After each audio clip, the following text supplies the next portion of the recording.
Buwan ng Oktubre na magsimula ang sunod-sunod na paglindol sa Mindanao.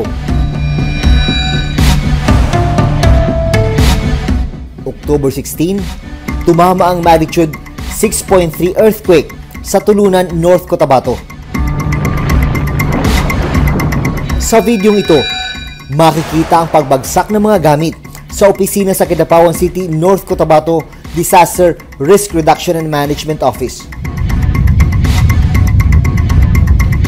Mula naman sa isang supermarket sa Kidapawan City, nagpulasan palabas ang ilang mamimili at mga empleyado sa gitna ng pagyanig.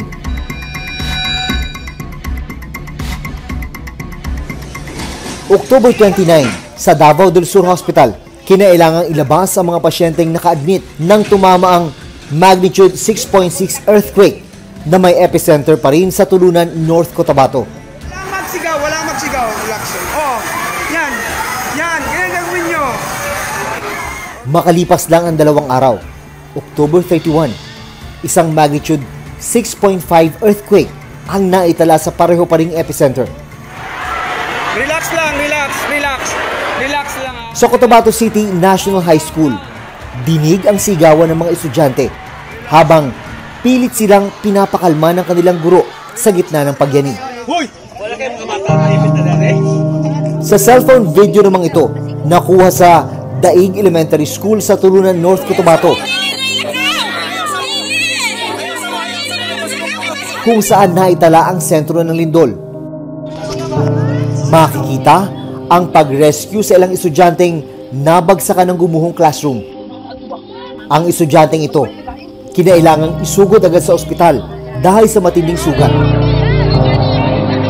Sa gitna ng gulo, nabuhay ang bayanihan. Si Teacher China Villa, isa-isang ginamot ang kanyang mga estudyante.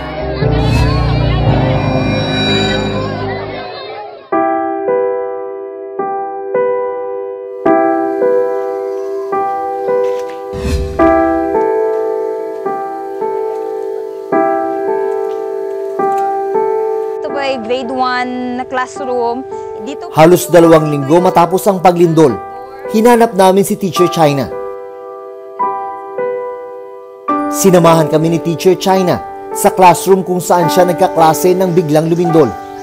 So doon po may maraming nadaganan na bata sa loob pero nakapagtago sila sa ilalim ng mesa ng teacher kasi armchair yung gamit nila. Kaya hindi rin nila pwedeng pagtaguan yung kanilang armchair, kaya doon sila sa ilalim ng mesa ng teacher that time. Pero fortunately, 3 student lang yung natira sa loob, wala namang nangyaring masama sa kanila. So ito, maraming basag na bintana dito, kaya medyo delikado. Wasak na ang silid-aralan.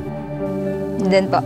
Kwento niya, nataranta ang buong klase nang maramdaman ang malakas na pagyanig. Nag-i-exam kami ng second grading namin.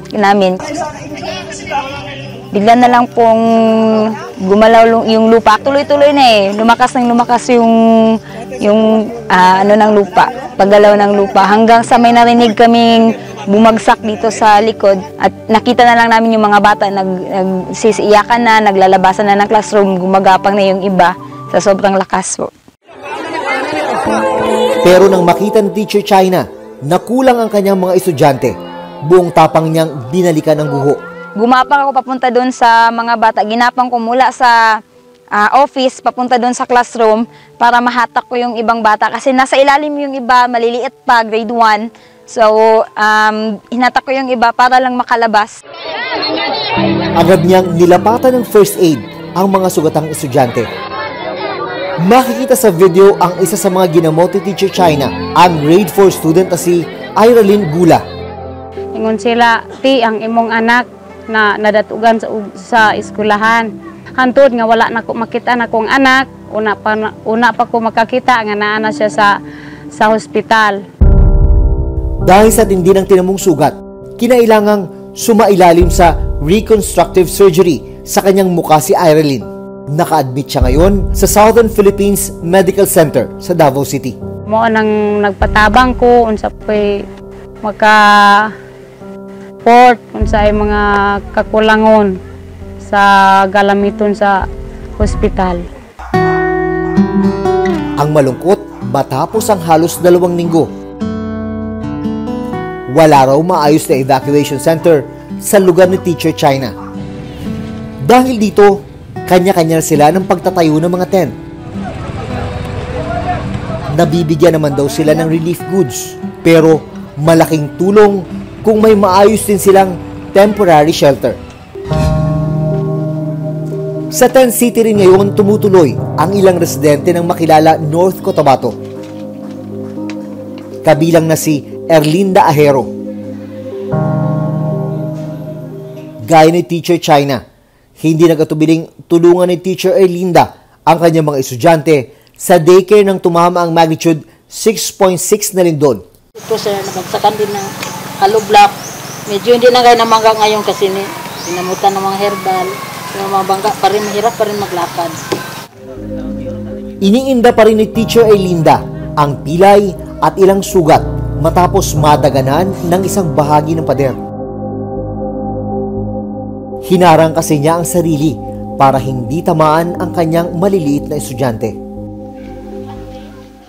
Ang problema, dahil mainit at tolda lang ang silungan, hindi raw siya makapahinga ng maayos.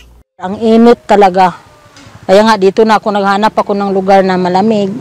Dito na ako uupo. Babalik naman ako mamaya pag ano na ang araw. Takip silim na kasi hindi na mainit. Mahirap sir, mahirap. Sa ngayon, suspindido pa rin ang lahat ng klase sa Tulunan at makilala North Cotabato, kung saan pumapasok sina Teacher China at Teacher Erlinda. We are still on the stage of relief operation, pagbibigay po ng tulong at pag-aasikaso po ng ating mga IDPs, internally displaced person, sa bawat evacuation centers at pati na rin po yung sa mga house-based po natin. Sa ibang lugar sa Mindanao, nauna nang lumabas ang mga balitang hindi nakararating sa mga residente ang kailangan nilang tulong gaya ng pagkain. Ang ilan may hawak pang karatula habang nasa gilid ng kalsada sa makilala North Cotabato. Base doon sa report na nakalap natin, yung mga nakita na namamalimos sa may national highway are those affected na hindi po pumunta ng mga evacuation centers.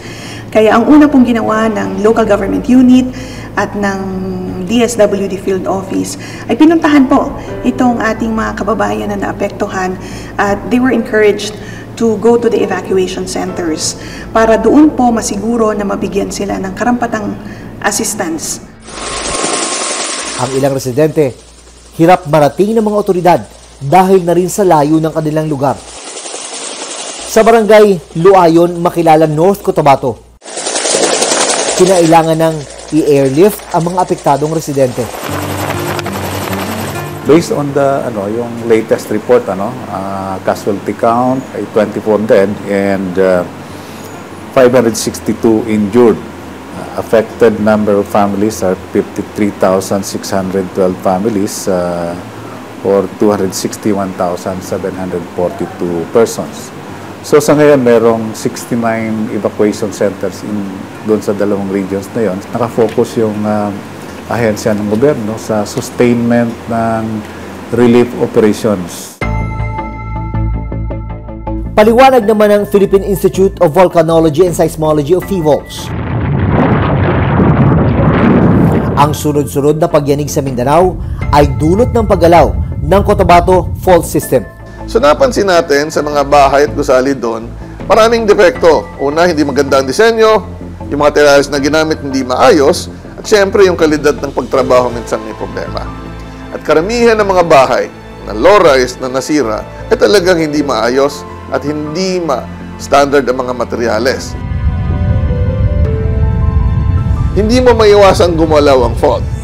Pero ang kontrolado mo ay kalidad ng bahay, sa disenyo, sa materyales at paggawa.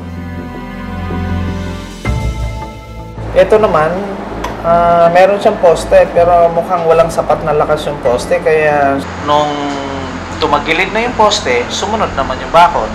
Pero dahil mas malakas ang poste, mas bumigay ang bakod. Kung sa pagtama ng magnitude 6 na lindol, gumuho na ang ilang gusali sa Mindanao, paano na raw kung tumama ang the big one sa Metro Manila kung saan mas maraming gusali at infrastruktura? Ang mga fault line ay malalaking bitak sa lupa na kapag gumalaw ay maaaring magdulot ng pagyanig sa ibabaw nito. Ang West Valley Fault tumatagos mula Bulacan hanggang Laguna. Ang ilan sa mga gusali ng Pedro Diaz High School dito sa Muntinlupa City tinukoy ng PHIVOLCS na nakatayo sa ibabaw ng West Valley Fault. May mga nilagay na ring marka ang lokal na pamahalaan para madaling matukoy ang daraanan ng mismong fault line. Ang layo ng gusali na yon ay it is 3 meters, no? So meaning hindi niya naabot talaga yung 5 meters na sineset as guidelines. So that's why yun yung reason bakit hindi na siya ginagamit. Ang ilang estudyante sa ibang classroom na muna nagkaklase. Ang kinakatakutan natin yung gusali kasi kung merong lindol, ang nagiging hazard ay yung gusali mismo. Kaya nga dapat pagka mga eskwelahan na ganito, dinidesign na ito ng hindi lang basta conventional, kung hindi design ng struktura para maging ligtas yung nasa loob, no? So pwede nating i-disenyo yung mga struktura na to para earthquake proof kahit malapit sa fault line, pwede naman na siyang gawin sa ngayon.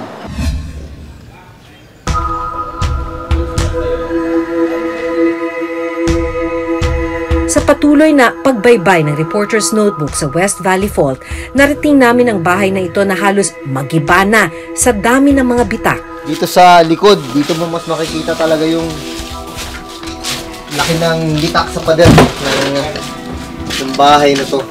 Yun, mula sa baba, oh. Kita, oh. Nakakatakot dito pag nagkaroon lang ng kahit siguro mahinang pagyanig.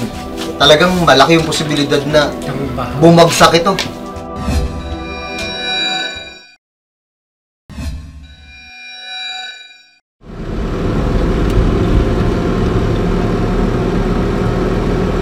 Ang West Valley Fault, dumidiretso mula Bulacan hanggang sa Laguna.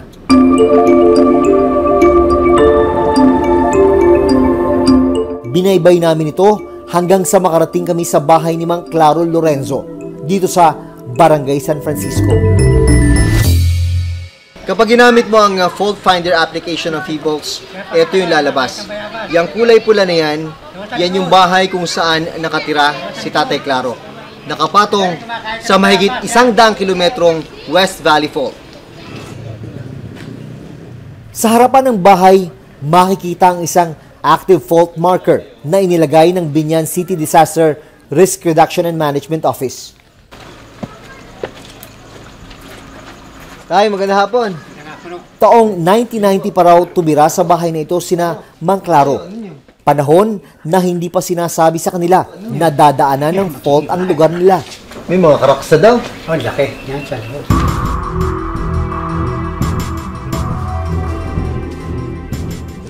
Ay, grabe. Ano to, palaki ng palaki? Nung una, hanggang dito pa lang yan.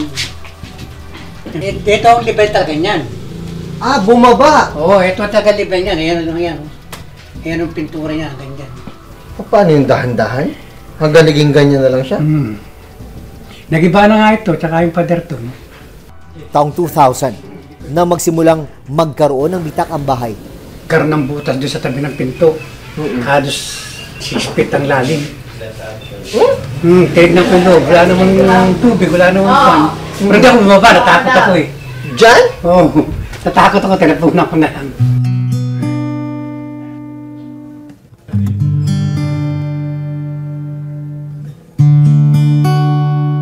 Dito sa likod, dito mo mas makikita talaga yung laki ng bitak sa pader ng bahay na to.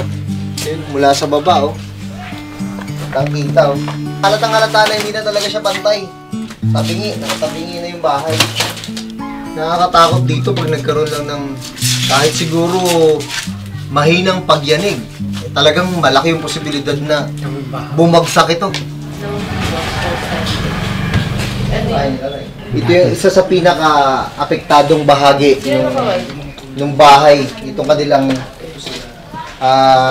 kubeta. Tingnan nyo, Ang pader, bagsak na. Pader sa kabila, bagsak na.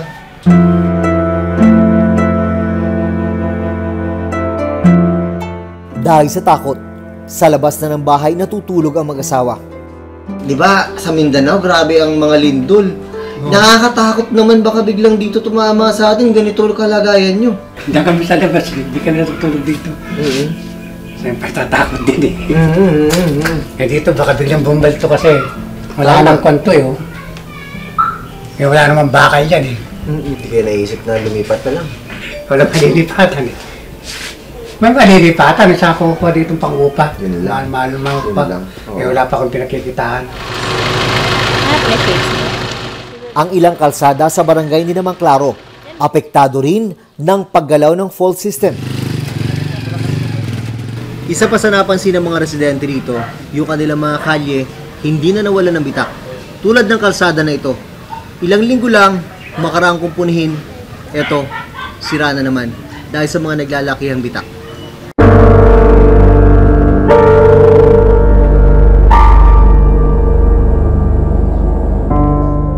Wala pa naman kasi yan eh. Wala pa yan noon. As in maganda ang kalsada rito. Hindi pa siya nagkakaganyan. Ito na lang siguro mga 4 years, ganyan na. Talagang as in nakaka-nervyos. Malalim niya yung bumuka na yon. Ang lalim niya. Tinatabunan lang ng buhangin. Para syempre hindi makikita or ano. Taong 2015 daw nang magpunta ang FIVOC sa kanilang lugar para ipaliwanag ang fault system na dumadaan dito. Hindi rin daw nagkulang ang kanilang barangay sa mga paalala. Ang problema lang, nauna nang itinayo ng mga residente ang mga bahay nila bago pa inilagay ang mga fault line markers. Gusto man daw nilang lumipat, wala naman daw silang mapuntahan. Sinabi nila kung pwedeng umalis na. Dahil medyo pag nagkameron ng the big one uli, may magkakaproblema. Kapag ang isang bahay ay nasa taas ng isang fault, pwedeng magkaroon ng pagbitak ng bahay. Kasi kung ang fault ay kumilos o gumalaw at malaki ang pagkilos niya, yung bitak sa ilalim ng lupa ay pwedeng tumagos sa ibabaw at wala tayong proteksyon o engineering way na hindi masira yung lupa at hindi rin masira yung bahay. Kaya delikado ito. Preparasyon po ng ginagawa ng aming barangay, kami po, ng mga responder. Nagtuturo po kami sa mga eskwelahan dito sa sakop ng barangay. Nagtuturo po kami tungkol sa drill, earthquake drill po. Katulad nun po sa subdivision nga po, may nagkakaroon po ng kahit na mahinang magnitude po. Katulad po nung nakaraan, sinecheck po namin ang bawat bitak. Kasi pag may konting galaw, agad namin pong sinasangguno sa nakakataas. Sa Taguig City, 2 barangay ang nadadaanan din ng West Valley Fault. Naglagay rin ng FIVOC ng mga marker dito. Ilang taon na kami na nagkakandak ng mga seminars at saka sa mga empleyado namin. Kailan lang nagkandak kami ng seminar sa kanila tungkol sa gagawin nila kung sakaling dumating yung the big one na yan, nakahanda yung mga ano dito. Lahat ng mga cover court namin dito, inano namin na kung sakaling dumating yon, doon tatakbo yung mga tao. Kasi kailangan mo ang iba't ibang klase ng paghahanda. Una, pagdating sa isang aktibong fault, dapat hindi ka magtayo doon. Lalayuan mo yan. At least 5 meters ang ating sinasabi. Pangalawa, at mas importante, ang pagyanig ang pinakadelikado. At kailangan sigurado na matibay ang bahay na gagawin at mga building na gagawin. Ang problema, marami din sa ating mga kababayan ang hindi kumukonsulta sa mga inhenyero o arkitekto. Dinidevelop din ngayon ng FIVOC ang tinatawag na Hazard Hunter Philippines. Na kung saan, pareho ng fault finder, double tap lang ng mga tao yung screen ng kanilang cellphone o computer sa bahay nila o kung anumang lugar at malalaman na kaagad hindi lang kung nasaan yung fault, gaano kalayo, lahat ng earthquake-related hazards, volcano-related hazards, and weather-related hazards. So, mas marami na ang pinapakita ng hazard hunter. So, ibig sabihin, sa panahon ngayon, kung talagang interesado yung mga tao sa tulong ng local government, ay dapat magkaroon na ng mas mataas na awareness ang mga tao. Kung hindi pa, ay kailangan natin magtrabaho ng puspusan.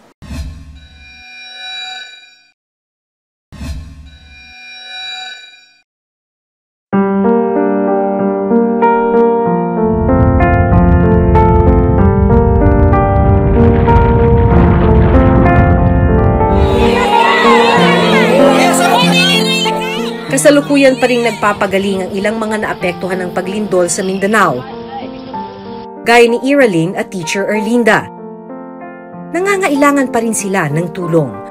Wala mang senyales kung kailan mangyayari ang susunod na pagyanig ng lupa, mahalagang maging handa sakaling mangyari ito.